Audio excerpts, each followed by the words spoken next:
Block प्रमुख और जिला पंचायत सदस्य राकेश गुप्ता, उनकी पत्नी और मां की गोली मारकर हत्या कर दी गई। 2 बाइक पर 4 हमलावर आए हुए थे और बताया जा रहा है कि वो पीछे से दरवाजे से घर में घुसे, अंदर पहुंचते ही अंधाधुंध फायरिंग कर दी और वारदात के बाद हत्यारोपी बाइक से फरार हो गए।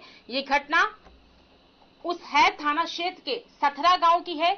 इस मामले में पुलिस ने गांव के ही रवीन दीक्षित समेत उसके 2 बेटों सार्थक और अर्चित के अलावा ड्राइवर विक्रम के खिलाफ मुकदमा दर्ज कर लिया।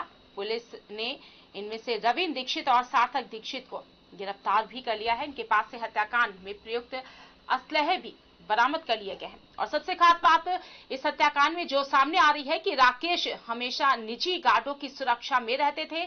जब ये वारदात हुई है तो सभी गार्ड घर से चले गए थे और घर का पिछला दरवाजा भी खुला हुआ था। और यही नहीं, भाई राजेश ने जब बाहर से राकेश को फोन मिलाया तो फोन उठा नहीं और उन्होंने गांव के एक आदमी को देखने भेजा तो इस हत्याकांड का उनको पता चला। और अब सवाल ये उठता है कि जब घर में लगभग 10 गोलियां चली, 3 मर्डर हुए और पड़ोस में लगभग 10 फीट तक भी आवाज नहीं पहुंची, इसी एंगल पर पुलिस भी अपनी जांच को आगे बढ़ा रही है। बताते चले कि रविंद्र और राकेश के परिवार के बीच तकरीबन 30 साल से राजनीतिक रंजिश चली आ रही है और यही वजह है कि मौका पाते ही रविंद्र दीक्षित ने राकेश को परिवार सहित मार डाला। और घटना के बाद से ही गांव में भारी मात्रा में पुलिस तैनात है। बताया जा रहा है कि पूर्व ब्लॉक प्रमुख राकेश गुप्ता एक कमरे में थे, पत्नी दूसरे कमरे में थी, जबकि मां किचन में खाना बना रही थी। ब्लॉक प्रमुख उनके भाई राजेश गुप्ता किसी काम से घर से बाहर निकले हुए थे और वो अपने साथ निजी गनर भी लेकर गए हुए थे। पुलिस के मुताबिक हमलावर घर में पीछे के दरवाजे से अंदर घुसे और अंदेशा है कि हमलावरों को ये मालूम था कि घर का पिछला दरवाजा खुला हुआ है। अब पुलिस का शक घर के किसी करीबी पर जा रहा है जिसने हमलावरों को इस बात की जानकारी दी। दरअसल पुलिस को शक है कि इतनी सुरक्षा के बीच कैसे भूल सकता है कोई कि घर के पीछे का दरवाजा खुला हुआ है। और यही वजह है कि पुलिस का शक घर के किसी करीबी पर जा रहा है। बताया जा रहा है कि यह ट्रिपल मर्डर राजनीतिक रंजिश में हुआ है। तकरीबन 30 साल पहले राकेश और रवीन के परिवार में दुश्मनी की शुरुआत हुई थी और राकेश के पिता रामकृष्ण गुप्ता पर रवीन के पिता रामदेव दीक्षित की हत्या का आरोप भी लगा था।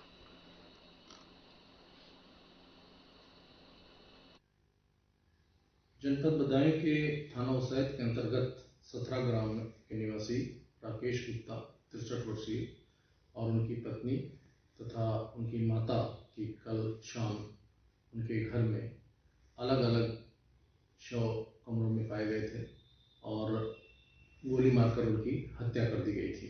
इस संदर्भ में मृतक के भाई राजेश गुप्ता ने थाना उसायद पर हत्या का अभियोग पंजीकृत कराया, जिसमें पूर्व की रंजिश चली आ रही सथरा गांव के निवासी रविंद्र दीक्षित पुत्र रामदीन, सार्थक दीक्षित पुत्र रविंद्र दीक्षित और उनके बेटे अर्चित दीक्षित को 120 आपराधिक षड्यंत्र के तहत तथा एक विक्रम और विक्की इसी गांव का निवासी है, इनको मुख्य रूप से नामित करते हुए 2 अज्ञात अभियुक्तों के साथ अभियोग पंजीकृत कराया है।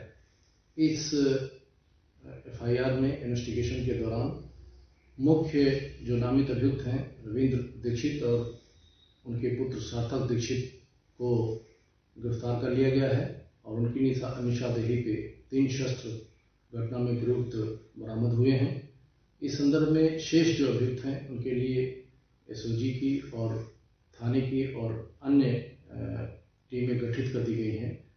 जो भी इसमें इस घटना में इन्वेस्टिगेशन और साक्ष्य के दौरान जो अपराधी पाए जाएंगे उनके विरुद्ध कठोर से कठोर कानूनी कार्रवाई की जाएगी। गैंगस्टर एक्ट के तहत भी कार्रवाई की जाएगी। विवेचना प्रचलित है, साक्ष्य संकलित किए जा रहे हैं और अग्रिम कार्रवाई की जा रही है।